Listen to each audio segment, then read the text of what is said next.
যদি কেউ extra ordinary কিছু ক্লেম করে, যেটা হচ্ছে এক্সট্রা অর্ডিনারি ব্যাপার, যেইটার পেছনে মানে কিছু অলৌকিক দাবি দেওয়া আছে, সেই হুম, অলৌকিক দাবি দেওয়াগুলো যদি কেউ করে তাহলে আমরা তার পেছনে এক্সট্রা এভিডেন্স খুঁজি। যেমন ধরেন আপনাকে একটা উদাহরণ দেই।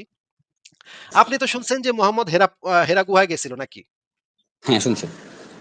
হেরা গুহায় গেছিল, এই জিনিসটা কিন্তু আমরা মাইনে নিই। হ্যাঁ, ঠিক আছে। মানে মোহাম্মদের বাসার পাশে একটা হেরা গুহা ছিল, এখানে যাইতেই পারে। এটা যাওয়াটা কোনো অস্বাভাবিক বিষয় না।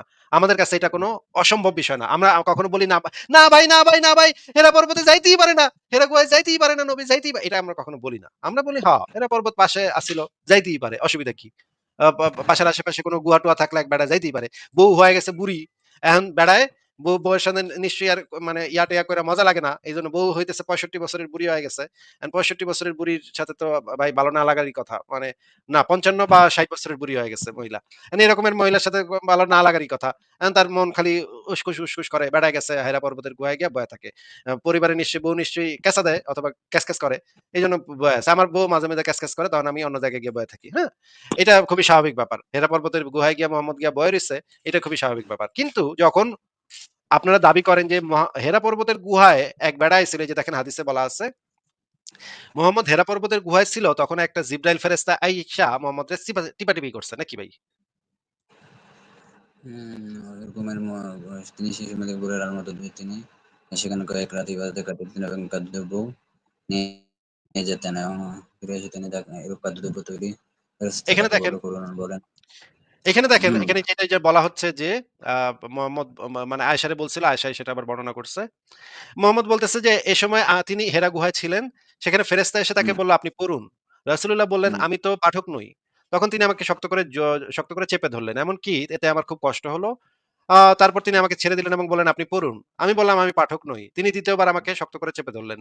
এতেও এবারও এতে আমার খুব কষ্ট হলো। এরপর তিনি আমাকে ছেড়ে দিয়ে বললেন, "আপনি পড়ুন।" আমি বললাম, "আমি তো পাঠক নই।" ৩য় বার এমন জোরে চেপে ধরলেন যে তাতেও আমার খুব কষ্ট হলো। এরপর ওই যে সূরা আলাকের ১ থেকে ৫ নম্বর আয়াতগুলো নাযিল হইল। পড়ো তোমার প্রভুর নামে।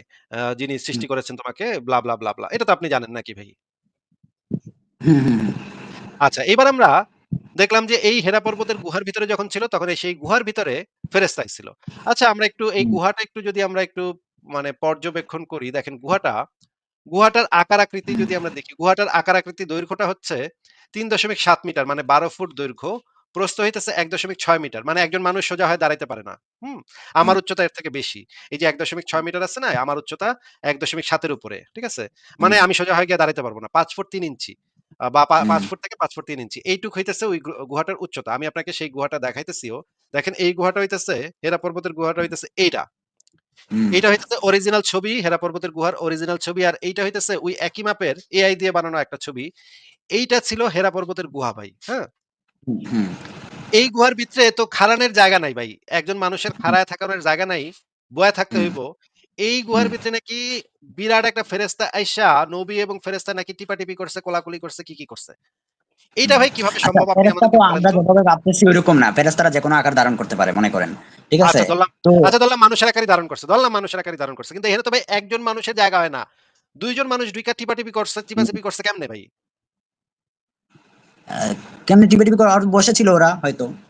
২ জন বয়ে মানে বুকে জড়াজড়ি করছে। এটা কেমনে সম্ভব এখানে? এখানে বসলে তো কেন পা ভাই বসে ছড়ায় কি বুকে বসলে, জড়াজড়ি করা যায় না? ভাই পা বসে কি ছড়ায় বুকে বসলে, এখানে তো পাটা তো এখানে নিচে হাঁটু গাইরা পাটা তো নিচে তাইলে ছড়াইতে হবে। তাইলে তো পুরা জায়গাটা ফিল আপ হয়ে যায়। ২ জনের তো এখানে বসার জায়গা নাই। আচ্ছা আপনি স্বাভাবিকভাবে ফেরেশতাকে তো মানুষের মতন আকৃতি দিয়ে দিচ্ছেন। ফেরেশতা তো ওরকম নাই। আমি যদি আপনাকে আ বলি। আচ্ছা, ফেরেশতা যদি আরো ছোটও হয়, মনে করেন একদম ছোট হয়ে আইছে, তাহলেও তো হুম, এটা হয় না। এখানে শুধুমাত্র মুহাম্মদ তো ৫ ফুট ৮ ইঞ্চি বা ৫ ফুট ৯ ইঞ্চি লম্বা ছিল। আমার কাছে সেই এভিডেন্স ও আছে যে মুহাম্মদ ছিল একজন মাঝারি সাইজের লোক। এই মাঝারি হুম। সাইজের লোক যদি এখানে বসে হ্যালো? তাহলে এখানে আর জায়গা থাকে না। আচ্ছা, আ মাহমুদ ভাই আপনি কি শুনতে পাইতেছেন না? হ্যাঁ, হ্যাঁ পাচ্ছি এখন। তো ভাই এখানে তো একজন মাঝারি সাইজের লোক বসলে আর তো কোনো স্পেস থাকে না। আরেকজন লোক ঢুকলো কেমনে এখানে? আরেকটা বেটা বা আরেকজন ফেরেশতা এনে ঢুইকা টিপাটিপি আরেকজন করছে, লোক এটা তো তো না ভাই, হে একজন ফেরেশতা, হে একজন Angel, he is an Angel, ঠিক আছে? তো এখন সে তার তো কোনো আকৃতিতে এভাবে বলে দেওয়া নাই। আপনি কোথাও রেফারেন্স দেখান যে ফেরেশতার এরকম একটা আকৃতি আছে, সর্বনিম্ন এতটুকু হতে পারে, সর্বোচ্চ এতটুকু হতে পারে। তখন আমি ধরে নিলাম যে না ফেরেশ ঠিক আছে ফেরেশতার একটা আকৃতি আছে। হ্যাঁ, তাই ফেরেশতার তাই আকৃতি এটা আমি লিটারালি দেখাবো। সম্ভব না। ফেরেশতার আকৃতি আমি ঠিক দেখাবো আছে? ভাই, দেখাবো। ফেরেশতার আকৃতি ভাই আমি হুম, দেখাবো একটু পরে। দেখেন এই যে দেখেন এইটা হইতেছে সেই গুহাটা। এখন আমরা দেখি যে আ খাদিজা নাকি আ রেগুলার তার মানে খাবার নিয়া তার ওইখানে যাইতো। হেরা পর্বতের গুহায় যাইতো। এখন আমরা যদি মক্কা থেকে আ ওই হেরা পর্বতের গুহাটা হইতেছে আপনি একটু চিন্তা করেন ভাই। একজন ৫৫ বছর বয়সী মহিলা। সে হুম, ৬৬০ মিটার উচ্চতায় অবস্থিত। এই গুহাটা ৬৬০ মিটার উচ্চতায় অবস্থিত। হুম, হ্যাঁ। আচ্ছা। এইটা ৬৬০ মিটার উচ্চতায় অবস্থিত। আমি আবার একটু দেখাচ্ছি। এই জায়গাটাতে উঠতে মক্কা থেকে ওই পর্যন্ত যাইতে, ওই হেরা পর্বতের গুহাটা পর্যন্ত যাইতে একজন দক্ষ যারা হচ্ছে গিয়ে পাহাড়ে ওঠে, যারা সেই পাহাড়ে ওঠা বিষয়ে অভিজ্ঞ, দক্ষ, সেই রকমের একজন ব্যক্তির ১ ঘন্টার বেশি সময় লাগে এবং সে ওইখানে ওঠার পরে ব্যাপক রকমের পরিশ্রান্ত হয়ে যাবে। সেখানে হুম, একজন ট্র্যাকার, যাদেরকে ট্র্যাকার বলে। এটা কিন্তু পাথুরে এলাকা, হ্যাঁ? এখন না হুম, হয় সিঁড়ি দিছে। এখন সিঁড়ি দিয়া মানে একটু সহজ হইছে ওঠাটা। কিন্তু সেই সময় কিন্তু এই সিঁড়িগুলা ছিল না। সেই সময় এই পাথুরে হুম, এবং দুর্গম পথটা অতিক্রম করতে একজন আধুনিক ট্র্যাকারেও অনেকক্ষণ বিশ্রাম নিতে হবে, পানির প্রয়োজন হবে এবং তার হচ্ছে গিয়ে সেইখানে ১ ঘন্টার বেশি লেগে যাবে সময়। সেইখানে খাদিজা নাকি তার খাবার নিয়ে রেগুলার যাইত। ৫৫ বছর বয়সী একজন মহিলা রেগুলার ওই পাহাড়ের উপরে উঠা খাবার নিয়ে যাইত। এইটা তো ভাই বিশ্বাসযোগ্য কথা না। আপনার কাছে আপনি বিশ্বাসযোগ্য না, তবে আমার কাছে মনে হচ্ছে বিশ্বাসযোগ্য হতেই পারে। তখনকার আচ্ছা, রাসূল সাল্লাল্লাহু আলাইহি ওয়াসাল্লাম রা এখনকার মানুষের মতো অত বেশি খাইতেন না, অত মোটাও ছিল না। ঠিক আছে? তারা খুব অল্প খাইতো এবং অল্পতেই সন্তুষ্ট থাকতো, এবং তখনকার মরুভূমির আবহাওয়া ছিল খুবই রুক্ষ, রোদ পড়তো। মানুষ মোটা হওয়ার সম্ভাবনা খুবই কম এবং ফ্যাট হওয়ার সম্ভাবনা খুবই কম, দুর্বল হয়ে যাওয়ার সম্ভাবনা খুবই কম। তখন সে হয়তো ফিট আচ্ছা, ছিল, এবং বর্তমানকাল যারা ফিট থাকার চেষ্টা করে নায়ক-নায়িকারা দেখবেন যে এখনো অনেক স্ট্রং আছে। যেহেতু তো আচ্ছা। নায়িকারা মনে করেন ৫৫ বছর নায়িকাও দেখবেন যে একদম ইয়াং। তো তার জন্য ওটা অতটা ব্যাপার না আমি মনে করি ব্যক্তিগত। আচ্ছা, ঠিক আছে। এটা আপনি বিশ্বাস করেন। যেহেতু আপনি একজন অন্ধবিশ্বাসী মুসলিম, আপনার তো এটা মানে মানে করতেই হবে। আপনার তো আর কোন উপায় নেই। যাই হোক, আপনার কথা আমি মেনে নিলাম। এখন আমরা দেখি যে মানে ফেরেশতার একজন ফেরেশতা আ হুম, এবার আপনি আমাদেরকে একটু বলেন যে ফেরেশতা এসে তাকে বলল যে, "ইকরা, পড়ো।" মুহাম্মদ বলল, "আমি পড়তে জানি না।" এখন কি ভাই, আমার প্রশ্ন হচ্ছে যে মানে মুহাম্মদের কাছে কি কোন কাগজ নিয়ে আইছিল বা কোন পাথরে লিখে নিয়ে আইছিল কিছু? কি কেমনে কি কইলো বলেন মুখে তো? বলছে, মুখে বলছে, মুখে বলছে। মুখে বললে তো মোহাম্মদ কেন কইলো যে আমি পড়তে জানি না? মানে তো সেও মুখে যদি বলতো, উত্তর দিল, যদি এটার মুখে এই উত্তর দিল। ইকরা ভাই কথাটা একটু শুনে নেন। এখানে ইকরা হুম, শব্দটার অর্থ যদি আমরা ধরি আবৃত্তি করো, এটা যদি হুম, হয়, একটা হইতে পারে হুম, লেখা দেখা পড়া, একটা হইতে পারে হুম, আবৃত্তি করা। এই ২ টার একটা হুম, হবে নাকি? হুম, যদি এটা এরকম হয় যে লেখা দেখা পড়া, তাইলে তো কথা হইলো তাইলে কিসের উপরে লিখে নিয়ে আইছিল? আর যদি এটা হুম, হয় আবৃত্তি করা, তাইলে তো হুম। মুহাম্মদের এই উত্তর দেওয়ার কথা না যে আমি তো পড়তে জানি না। এই যে এই তো উত্তরটা সে দিল তো ভাই শুনতে মুহাম্মদ কি পারতো, সে তো শুনতে জানতো, মুখে তো উত্তর দেওয়াই যায়। সে আরবি ভাষী না। তো তাকে যদি আরবিতে বলে যে পড়ো, তাই সে বলতেই পারে যে আমি পড়তে জানি না। না, না, সে এই পরোটার অর্থ যদি এটা বুঝায় যে পরো তোমার প্রভুর নামে, এটা যদি বলতে বলে মুহাম্মদরে, তাইলে সে মুহাম্মদ কেন বলছিল উত্তরে আমি তো পড়তে জানি না। এটা কেন বলছিল? তো ইকরা তো পড়ো, এইজন্য। কিন্তু আপনি তো দুইটাই বললেন, ইকরা তো পড়ো, ইকরা তো আবৃত্তি করো। তো মহানবী সাল্লাল্লাহু আলাইহি ওয়াসাল্লাম ইকরা তো পড়ো ধরে নিল, যে এবং এরপরে বলল যে আমি পড়তে জানি না। তা ভাই আপনি মানে পুরা বিষয়টা বুঝতেছেন না কেন, এই জিনিসটা আমি বুঝতেছি না। এটা তো খুব সহজ একটা প্রশ্ন আমি আপনাকে করেছি যে আচ্ছা, আবার করেন। আচ্ছা, আবার করেন। আবারও আবারও বলতেছি, জিব্রাইল হুম, আইসা বলল যে পড়ো। হুম? হুম, মুহাম্মদ বলল আমি তো পড়তে জানি না। তারপরে জিব্রাইল হুম, তারে চাপ দিয়া ধরল। এভাবে ৩ বার হুম, করল। তাই না? ৩ হুম, বার চাপ দিল, তারপরেও তো মুহাম্মদ পড়া শিখে নাই। তাই না? হুম। ও তো মূর্খ, অশিক্ষিত মূর্খ চুনাহাগাই তো রয়ে গেল নাকি? এরপরেও তো ৩ বার টিপাটিপি করার পরেও তো ওই চুনাহাগা অশিক্ষিত মূর্খ মোহাম্মদই রয়ে গেল নাকি? আর যদি আবৃত্তি করাটাই বোঝানো হয়, যদি জিব্রাইল হচ্ছে আবৃত্তি করানোই বুঝাইছে, তাইলে ৩ বার চাপাচাপির মানে অর্থটা কি? ৩ বার চাপাচাপি করার আসলে রিজনটা কি? মূলত আবৃত্তি তো এটা হচ্ছে, আচ্ছা, আমি যতটুকু জানি, আচ্ছা আমি অতটুকু জ্ঞানী মাহমুদ না। ভাই, আমি তো মাহমুদ আপনি ভাই, জাস্ট উত্তর দেন। হুম, আপনাকে আমি যদি বলি যে, "মাহমুদ ভাই পড়ো তোমার প্রভুর নামে।" এই কথাটা আবৃত্তি করেন। বলেন তো? পড়ো তোমার প্রভুর নামে। এই কথাটা বলতে কি আপনার পড়তে হইছে? এটা তো আপনি শুইনা কইয়া দিছেন নাকি? হ্যাঁ, হ্যাঁ, শুনে আসিফ ভাই, বলছি। আপনার কি কোথাও চাপ দেওয়া লাগছে? আমার তো কোনো চাপও দেওয়ান না। লাগে নাই। আমি তো চাপ দিব কেন? আপনারে হুদাহুদি চাপাচাপি, বেড়া মানুষটা আমি হুদাহুদি চাপাচাপি করব কেন? আমি তো গে না ভাই। আপনারে হুদাহুদি টিপাটিপি করতে যাব কেন?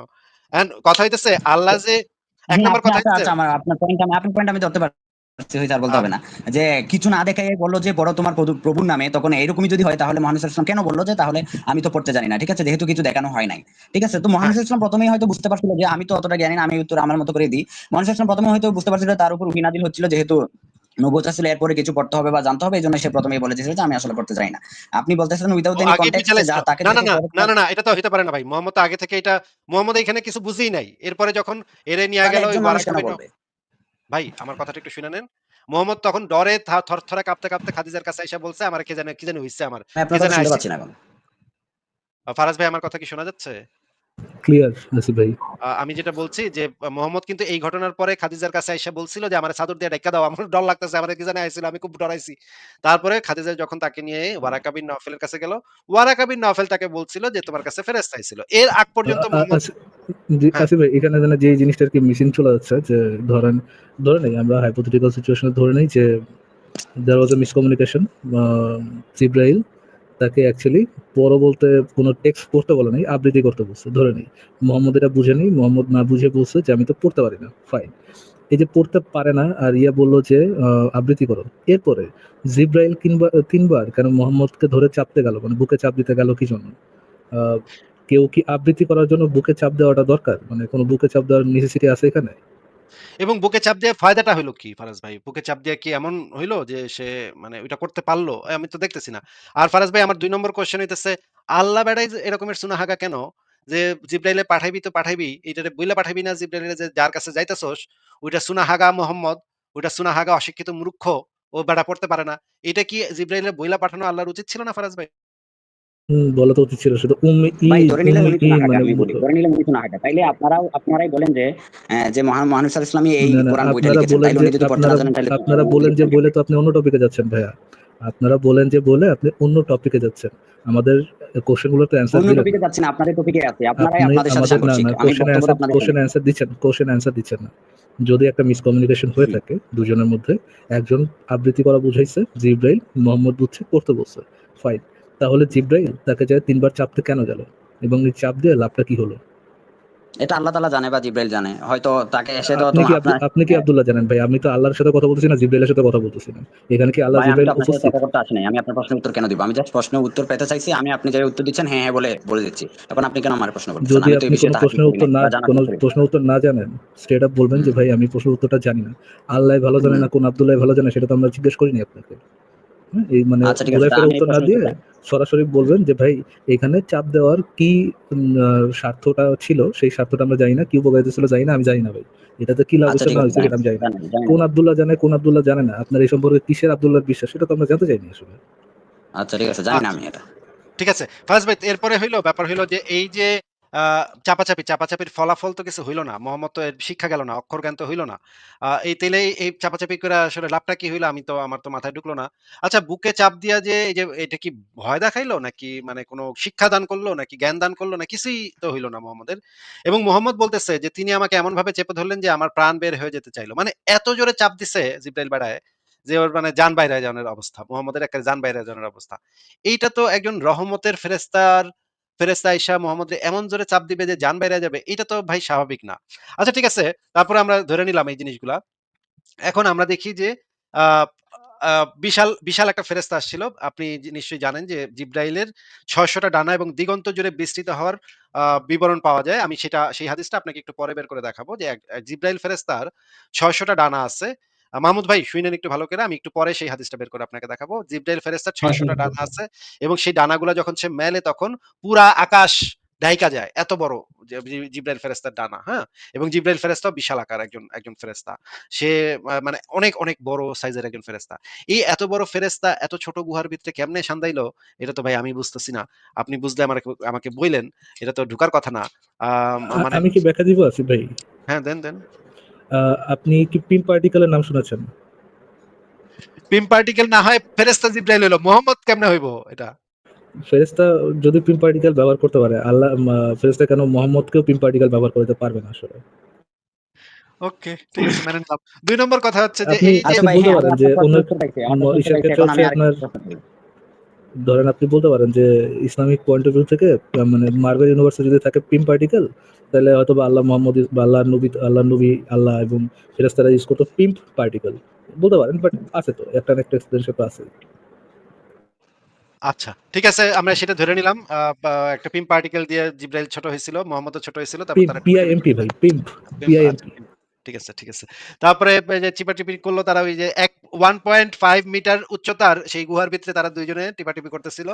খাদিজাও খাবার নিয়ে আসতো। ৫৫ বছরের বৃদ্ধা খাদিজা এত দুর্গম পাহাড়ি পথ বায়া 640 মিটার বায়া উপরের দিকে 640 মিটার উপরের দিকে কিন্তু মারাত্মক জিনিস, হ্যাঁ? আমারে কইলে আমি কিন্তু না করে দেবো, এখানে যাবো না আমি। এই জায়গায় উইঠা খাদিজা ডেইলি খাবার ভাই নিয়ে এটার যাইতো। একটা সহজ উত্তর দিই, খুবই আমি একটা সহজ উত্তর দিই, এটার একটা সহজ উত্তর দিই। জিব্রাইল ডানায় করে নিয়ে যেত সেটা হচ্ছে নাকি? বর্তমানে, হ্যাঁ বর্তমানে শুনেন, বর্তমানে আফ্রিকা তো এত পানির স্বল্পতা, শুধু পানির জন্যই অনেক উপরে যাইতে হয়। আপনি ভিডিও দেখতে পারবেন, একদম অ্যাভেলেবল ইউটিউবেও দেখবেন যে একজন মহিলার, একজন বৃদ্ধারা পর্যন্ত কত 70 বছরের বৃদ্ধা আপনি দেখবেন যে কত উপরে পানির জন্য যাচ্ছে। ঠিক আছে, ইটস এ নর্মাল থিং। ঠিক আছে, একদম স্বাভাবিকভাবে একজন যদি অভ্যস্ত হয়, এটা এত উপরে যাওয়া কোনো আহামরি কিছু না। আচ্ছা, আচ্ছা। ঠিক আছে। সেটাও আমরা ধরে নিলাম। তারপরে আমরা দেখলাম যে মোহাম্মদ এত ভয় পাইছিল এই যে এই সময় এই যে ফেরেশতা দেইখা কয়েকদিন পরে কিন্তু মোহাম্মদ আত্মহত্যা করতে চেষ্টা করছিল। আপনি কি জানেন যে মোহাম্মদ যখন ওয়ারাকা বিন নওফেল যখন মারা গেল তখন মোহাম্মদ আত্মহত্যার চেষ্টা করছিল কয়েকবার? হ্যাঁ হ্যাঁ, শুনছিলাম। অর্থাৎ ওহী নাজিল হচ্ছিল, এই প্রেশারটা উনি নিতে পারতেছিলেন না, তাই আত্মহত্যা করার চেষ্টা করছিল। ওহী নাজিল হওয়া বন্ধ হয়ে গেছিল দেইখা সে আত্মহত্যা করতে গেছিল। ঠিক আছে? ওইটা যেহেতু আপনি দেখছেন সেটা আর দেখাইলাম না। এখন দেখেন এতগুলা প্রবলেম এই গল্পটার ভিতরে আসিফ এতগুলা ভাই প্রবলেম। দুজন কি একই কথা বললেন? উনি বললেন যে উনি মনে হয় বললেন যে ওহী নাজিল হচ্ছিল, আর আপনি বললেন হচ্ছিল না। হ্যাঁ, আমি বলছি হচ্ছিল না। হ্যাঁ। উনি মাহমুদ ভাই কি বলেন হচ্ছিল দেখে, মানে কেন ওহী নাজিল হইতেছে এই কষ্টে উনি মানে আমি যতটুকু জানি, মরতেছে। শুনেন, আমি যতটুকু জানি ওহী নাজিল হচ্ছিল, পরে ওনার খুব কষ্ট হচ্ছিল, যার কারণে উনি আত্মহত্যা করার চেষ্টা করছিল হয়তো। মানে এটা আমি আল্লাহর ওহী যতটুকু এর জানি। কাছে এতই বিষাদর লাগতেছিল যে এই আল্লাহ কেন ওহী পাঠাইতেছে। হ্যাঁ, হঠাৎ এই করে কি দুঃখ হচ্ছিল, কষ্টে হঠাৎ একটা অলৌকিক ঘটনা ঘটলে তো ভাই এটা স্বাভাবিকই। ঠিক আছে, ওনার হয়তো এটা তো একটা অলৌকিকতা বিষয় আছে। ঠিক আছে, আপনারা তো অলৌকিকতা বিশ্বাস করেন না, তবে ধর্ম বিশ্বাস করতে হলে কিছু অলৌকিকতা বিশ্বাস আচ্ছা, করতে হবে। আচ্ছা। আপনারা সবকিছু মুমিন ভাইয়ের একটু চিন্তা করেন, এখানে একজন মুমিন ভাই কেস করতেছেন, মানে মোহাম্মদের সপক্ষে একটা কেস দিচ্ছেন আমাদেরকে। মোহাম্মদের কাছে আল্লাহর ওহী আসতো, মোহাম্মদের কাছে আল্লাহর ওহী আসতো এই অলৌকিকতা এই অলৌকিকতার জন্য মোহাম্মদ দুঃখে কষ্ট হচ্ছে গিয়ে নিজেরে মেরে নিতে গেছিল। আসিফ ভাই বলতেছে যে তার কাছে ওহী আসা বন্ধ হয়ে গেছিল এই কষ্টে, যে আল্লাহ আমার থেকে বিরহ নিয়ে যাচ্ছে, এই জন্য এই কষ্টে সে আত্মহত্যা করতেছিল। কিন্তু মুমিন ভাই কথা হচ্ছে না, এই যে আল্লাহ ওহী পাঠাইতেছে, কেন আল্লাহ আমার ওহী পাঠাইবো কেন, অলৌকিকতা আমার সাথে হবে কেন, এই দুঃখে কষ্টে মোহাম্মদ বলে আত্মহত্যা করতে গেছিল। তো আচ্ছা, আপনারা অলৌকিকতা নিজেরা কেন ডিসাইড হবে করেন। আমি একটু বলি। অলৌকিকতা আগে ভাই অলৌকিকতা কেন হবে একটু ভাই বলবো। ভাই অলৌকিকতা কেন স্বাভাবিক জিনিস একটু বলবো। পয়েন্ট না বুঝলে ব্যাগার করে না ভাই, পয়েন্ট বুঝলে তারপর ব্যাগার করেন, যদি না, পয়েন্ট না আমাকে বুঝেন। আসিফ মহিউদ্দিন ভাইয়ের সাথে আমি অনেকক্ষণ কথা বললাম। উনি আমাকে যে কিছু জিনিস অস্বাভাবিক বুঝাচ্ছে, অর্থাৎ উনি কোরআনের যে জিনিসগুলো বিশ্বাস করে না ওগুলোকে অস্বাভাবিক বুঝাচ্ছে। তাইলে আমি এই বিষয়ে একটু কথা বলি যে ওগুলো কেন অস্বাভাবিক না, বা ওগুলো কেন বিশ্বাসযোগ্য, বা পরকাল আছে গে আছে এগুলো কেন বিশ্বাসযোগ্য। আমি বলি যে এখন আমি যদি আপনাকে প্রশ্ন করি, মনে করেন কোন একটা মানুষ সারা জীবনে অনেক পাপ করছে, সে ঘুষ খাইছে, দুর্নীতি করছে, সবকিছু করছে এবং অন্যকে জুলুম করছে, সে ক্ষমতাবান ছিল, জুলুম করছে। এরপর সেই ব্যক্তি যদি স্বাভাবিকভাবে মারা যায়, তাহলে তার শাস্তি কি হবে? এখন আপনারা যদি বলেন যে তার কোনো শাস্তি হবে না, তাইলে এই কথা আমি কখনোই কোনোভাবে গ্রহণযোগ্য বলে মনে করবো না। সেক্ষেত্রে ধর্ম যেটা উত্তর দিছে, প্রত্যেকটা ধর্ম যেটা উত্তর দিছে, স্পেশালি ইসলাম ধর্ম, হিন্দু ধর্ম, যে তার কি হবে, পরকালে শাস্তি হবে, তাইলে এটা খুবই আমি এটাকেই মেনে নিবো যে এটাই গ্রহণযোগ্য আনসার। আপনি যদি বলেন যে না মরে গেছে, সে এই মাটির যে সাথে যে মিশে গেছে, এর কোনো ধরেন পরকাল নেই, ভাইয়া, তাইলে আমি এই মাহমুদ ভাই উত্তর শোনেন, মেনে নিবো না। মাহমুদ ভাই শোনেন, আপনি যে কেসটা মেক করলেন অলৌকিকতার সপক্ষে, হ্যাঁ, যে মরার পর বিচার হইবে, আপনার ধরেন কেউ 5 টাকা লাথি মারলো, হ্যাঁ, আপনি এটা হচ্ছে ওটার একটা বিচার পাইলেন অলৌকিকতা না। এবং এটা খুব আমার স্বাভাবিক কথা আমার তো কাছে। শেষ, হয়নি ভাই, কথা শেষ হয়েছে। আপনি বলতেছেন আচ্ছা বলেন। অলৌকিকতা কি? অলৌকিকতা হচ্ছে যে আপনার একটা অন্ধবিশ্বাস যে মরার পরে আপনার একটা জাস্টিস পাবেন আপনি। ধরেন আপনার 5 টাকা লাথি মারলো, হুম। আপনি কোনো বিচার পেলেন না, আপনি এটা মানতে নারাজ যে এটার বিচার কখনো হবেই না, যেহেতু আপনার মনের সাথে এটা মিলতে হবে। আপনার যেহেতু এটা পাওয়াটা হচ্ছে গিয়ে আপনার ইউনিভার্সের একটা আপনার ন্যায্য বিচার পাওয়াটা ইউনিভার্সের একটা মৌলিক আইন, মৌলিক ন্যায় ল। বিচার পাইতে হচ্ছে না, কিন্তু যে পাপ ইউনিভার্স করছে আমার আমার না ন্যায়। ওয়েট মাহমুদ ভাই ওয়েট। ফারাজ ভাইয়ের কথাটা শেষ হোক। ফারাজ ভাই এটা হচ্ছে ইউনিভার্সাল রেসপন্সিবিলিটি যে ওনার বিচারটা পাইতে হবে। বলেন। ইউনিভার্সের ভাই ফান্ডামেন্টাল চারটা ল আছে না আসিফ ভাই? Yes. Nuclear week force, nuclear strong force, তারপর এবং হচ্ছে আপনার 3 নাম্বারটা হচ্ছে মাহমুদ ভাইয়ের বিচার। না, 5 নম্বরটা হচ্ছে মাহমুদ ভাই আমার যে বিচারের কথা বাদ দেন, যার প্রতি জুলুম হচ্ছে তার বিচারের আরে কথা বাদ দেন, কিন্তু যে ভাই, জুলুমটা করছে, এত বেশি পাপ করছে, সেক্ষেত্রে কি হবে, এটাই তো জানতে চাচ্ছি। আপনি ওটা উত্তর দেন। দর্শক আপনারা একটু বিচার, মানে একটু ভাইবে দেখেন আমাদেরকে কি ধরনের মেন্টাল প্রেশার উপর যেতে হয় এবং কি ধরনের বুদ্ধিমান মানুষের সাথে কথা বলতে হয় আর কি। ভাই একটু ভাই দয়া করে একটু চুপ থাকেন ভাই, আমি আমার কথাটা বলি ভাই, আল্লাহর রাস্তে আপনার নবী নুনুর কসম ভাই, প্লিজ একটু চুপ থাকেন। যেরকম যেটা বলছিলাম যে নুনু মোবারক বলতে হবে ফারাজ ভাই, নুনু মোবারক। সরি ভুলে গেছে, সরি। এনিহাউ, যেটা বলছিলাম যে ইউনিভার্সের 4টা ফান্ডামেন্টাল ল এর মধ্যে আরেকটা ফান্ডামেন্টাল ল আপনারা যুক্ত করবেন, সেটা হচ্ছে আমাদের মানুষের যে চাহিদা, ন্যায্য বিচার চাওয়ার যে চাহিদা, সেই চাহিদাটা হচ্ছে ইউনিভার্সের ফান্ডামেন্টাল 4টা ল এর পরে 5 নম্বর ল, এটা হইতেই হবে। এইটা ছাড়া হবেই না, এই জিনিসটা হইতেই হবে। যেহেতু এটা কিন্তু হইতেই হবে, এটা এটা তো যেহেতু 1 নাম্বার ল হওয়ার কথা ফারাজ ভাই, এটা তো 1 নাম্বার ল হওয়ার কথা। যাই হোক আসিফ ভাই পয়েন্টটা বেক করতে দেন। যেহেতু এটা একটা ইউনিভার্সাল ফান্ডামেন্টাল ল, যেহেতু এটা হবেই, সেহেতু এই জিনিসটা জাস্টিফাইড যে মাহমুদ মাহমুদ ভাইয়ের পাখায় যদি কেউ লাথি মারে, মরার পর বা কোনো না কোনো সময় তার এটা বিচার হইতেই হবে। তো একই সেন্সে, একই পয়েন্ট অফ ভিউ থেকে যে মাহমুদ ভাইয়ের কথাটা ধরে যে কেউ মনে করেন এরকম একটা কেস করতে পারে যে আমার বাপ মা কাজিনে হচ্ছে গিয়া ভাই বোনের মধ্যে সুহবত করছে, সুহবত করার ফলে আমি পয়দা হয়েছি গিয়া, মনে করেন যে আসিফ ভাই ওইটাতে স্পেশাল চাইল্ড পয়দা হয়েছে, আমি একটা কোনো ধরনের প্রতিবন্ধকতা নিয়ে পয়দা হয়েছি। আর এই প্রতিবন্ধকতা কি দিচ্ছে? আল্লাহ দিচ্ছে। যেহেতু আল্লাহ আমার সারা জীবন ধরে সাফারিং করেছে, এই জন্য মরার পর আমি আল্লাহরে বিচার করবো। যেহেতু ইউনিভার্সিটির 5 নম্বর ফান্ডামেন্টাল ল কি? ন্যায্য অধিকার পাওয়া, ন্যায্য বিচার পাওয়া। তো আমাকে যে সারা জীবন করলো, সাফার করাইলো, তার তো ন্যায্য বিচার করা দরকার। এই জন্য মরার পর আল্লাহর বিচার হইতে হবে। এইটাও একটা যৌক্তিক পজিশন। কি বলেন আসিফ ভাই? যুক্তি হিসেবে আগের যুক্তিটা এবং পরের যুক্তিটা একই, যেহেতু সেহেতু এটা তো হইতেই হবে। কোনো ওয়ে তো নেই ভাই, এটা তো ইউনিভার্সিটির ফান্ডামেন্টাল ল। হ্যাঁ, এই ভাই কেমনে ভাই, মানে আধা ঘন্টায় কথা বলবেন এদের সাথে, কেমনে ভাই পসিবল এটা? কিন্তু ফারাজ ভাই, আমি আচ্ছা, যেটা ওনার পয়েন্ট যেটা বুঝলাম, যাদেরকে শুনেন, যাদেরকে অসুস্থতা মাহমুদ দিচ্ছে ভাই বা এক সেকেন্ড, প্রতিবন্ধকতা মাহমুদ দিচ্ছে। ভাই হুম। আপনাকে এখনো বলতে দেইনি ভাই, একটু ধৈর্য ধরেন। ফারাজ ভাই, ওনার পয়েন্ট যেটা বুঝলাম যে ভাই দেখেন ভাই, আমার তো ভাই এটা মানে আমার সাথে কেউ দুশ্মনী করলে বা আমার লগে কেউ দুশ্মনী করলে আমি তার বিচার চাই। এখন তো ভাই যে আমারে কইবো যে তোর সুবিচার হইব, ওইটা আর দেহন লাগবো না ভাই, ওইটা মেনে লমু ভাই, ওইটা মানলেই ভাই, ওইটা হইলেই ভাই ভালো, ওইটা আমি মেনে লমু ভাই, ওইটা তো বিচার যে হবে না ঠিক কেন আছে এটা ঠিক মেনে হবে। নিবো ভাই? বিচার হবে না ওইটা হ্যাঁ, কেন মেনে নিবো? হ্যাঁ, এটা আমি কেন মেনে আপনার লমু, কথা, ঠিকই তো ভাই, হ্যাঁ, আপনার বিচার সাথে তো হবে আমি না এটা কেন একমত। মেনে নিবো? মাহমুদ ভাই, হুম। আপনার সাথে তো আমি একমত হয়েই তো বলতেছি। আপনার কথাটাই আমি ফারাজ ভাইকে বোঝাচ্ছি। দেখেন, আমি কিন্তু ভুল কিছু বলতেছি না। আপনি যেটা ভাবতেছেন আমি সেটাই ফারাজ ভাইরে বুঝাই দিতেছি। ফারাজ ভাই উনি বলতেছে যে ভাই তাইলে কেমনে? এই যে দেখেন, ছোটকাল থেকে মাধুরী দীক্ষিতের সিনেমা দেখে বড় হইছি। কত খায়েশ আছিল মাধুরী দীক্ষিতের সাথে আমি একদিন লং ড্রাইভে যামু। কিন্তু ভাই হইল না ভাই। মানে মাধুরী দীক্ষিতেরও বিয়ে হয়ে গেল। এখন যদি আমার এই মনের খায়েশটা যদি না মিটে, তাহলে ভাই কেমনে হইব? এখন যদি আসিফ মহিউদ্দিন যদি এসে কয় যে জান্নাতে তোরে আমি মাধুরী দীক্ষিত দিমু, হুম? তাইলে আসিফ মহিউদ্দিন যা কইবো আমি মাইনা লমু ভাই। ওর কথার মানে যাচাই বাছাই করানোর দরকার নাই। ও সত্য কইতেছে না নাকি মিথ্যা কইতেছে এটা আমার দেখানোর দরকার নাই। ও তো কইতাছে তো। তাও তো একটা আশা দিছে আমার, মাধুরী দীক্ষিত তো এমনে পামুই না। ভাই সারা জীবন যদি আমি এই মাথা আশা তো ইটসেলফ, মানে আমি আশা পাইছি, এইটাই তো মনে করেন ইউনিভার্সের 5 নম্বর ফান্ডামেন্টাল ফোর্স হয়ে গেছে অলরেডি। আমার মনের আশা ইউনিভার্সের ফোর্সের থেকে কি কম নাকি?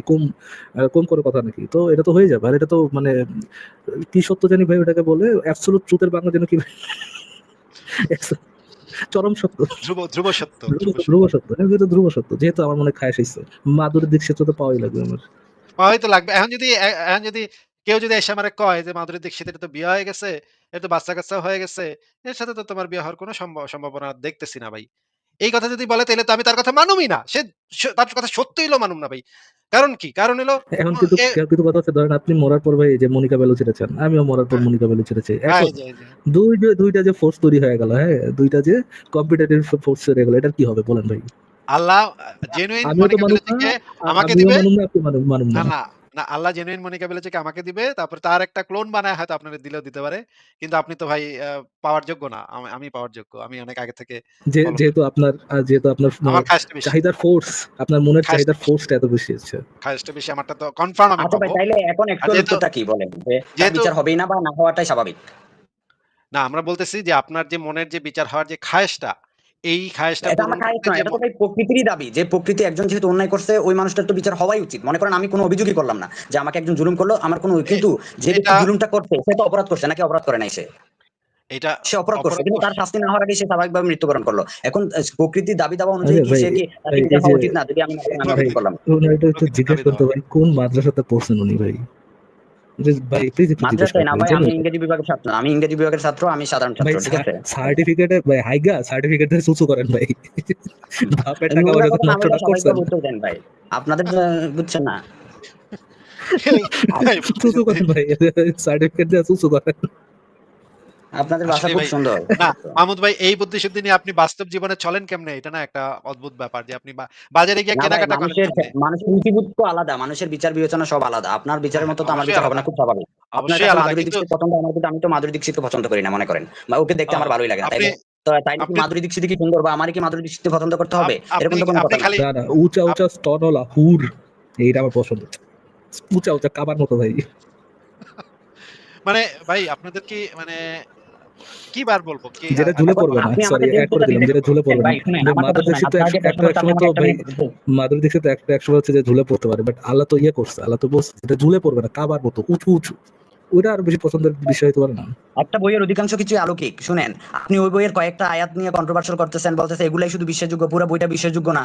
তাইলে এটা কেমনে হবে? পুরা কোরআন শরীফের কয়েকটা বেশিতে কয়েকটা আয়াত নিয়ে আপনারা হয়তো বেশিতে একটা সূরা পরিমাণ আয়াত হবে, ওটা নিয়ে আপনারা কন্ট্রোভার্সিয়াল করছেন। কিন্তু পুরা কোরআন শরীফ তো পুরা অলৌকিকতায় ভরা। তাইলে ওটা পুরাটাই মিথ্যা। ওই শুধু আচ্ছা কয়েকটা আয়াত যদি সত্যি। আসিফ যদি ভাই, এটা কি সত্যি? যদি যদি আমরা আচ্ছা, মনে করেন আমরা মাহমুদ ভাই এটি বাদেন ভাই, কিনে জেনে পড়ছেন আপনি? ইংরেজি নিয়ে পড়ছেন না ভাই?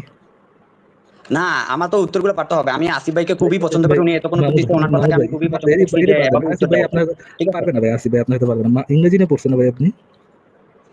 এখন আমি আসিফ ভাইয়ের কাছে মূলত আসছি সংশয় দূর করতে। আমি ওই দিন ভাই লাইভে যুক্ত ইংরেজি হতে ইংরেজি চেয়েছিলাম নিয়ে শুধু পড়ছেন ওনাকে, ভাই, ওনাকে মাহমুদ ভাই পাওয়ার পরে ও পরে লাইভে মাহমুদ ভাই যুক্ত হয়ে দেখতে পারি মাহমুদ নাই। ভাই পরে আপনি আমি বের আপনি হয়ে গেছি। ইংরেজিতে আপনি ইংরেজিতে পড়ছেন না ভাই? আপনার হ্যাঁ, ডিগ্রিটা হ্যাঁ, ইংরেজিতে ইংরেজি। না? ডাক্তার আসিবার পূর্বে রোগী মারা গেল, এটা ট্রান্সলেশনটা কি একটু বলুন তো ভাই? ভাই এটা তো ওইটা নিয়ে আপনারা তো থাম্বনেইলে লিখছেন এটা যে ধর্ম বলেন, এটা দর্শন বলেন না ভাই, যুক্তি জ্ঞান। বলেন না বইটার ভাই মধ্যে প্লিজ এটাকে আমি প্লিজ। মনে করি না ভাই, ইনক্লুডেড মনে করি না। আমি আউট অফ এটাই কনটেক্সট জানতে প্রশ্ন চাই, করেন। আমাদের আলোচনা ফার্দার আগাবে, ডাক্তার আসিবার পূর্বে রোগী মারা গেল, এটার ইংরেজিটা কি হবে? ওইটা ভাই একটু ইউটিউবের ওই যে আপনাদের ক্যাপশনে লিখে দিলে ভালো হতো, পরে আমি হয়তো উত্তর দিতাম। এখন আমি ওটাকে একদম উত্তর দেওয়া পছন্দ মনে করতেছি না। মনে হচ্ছে এটা খুব আউট অফ কনটেক্সট একটা কোয়েশ্চেন। দয়া করে এটা আমাকে জিজ্ঞেস করবেন না। আমি কিন্তু আপনি ভাই কোনোদিন যদি কিন্তু ইংলিশ ভাই ক্লাস দয়াটা করতে করতে চান, পারলাম না গ্রামারটা আমার বুঝতে মাহমুদ চান, ভাই, তখন আমি আপনাকে মাহমুদ বুঝিয়ে ভাই দিলাম মনে করেন।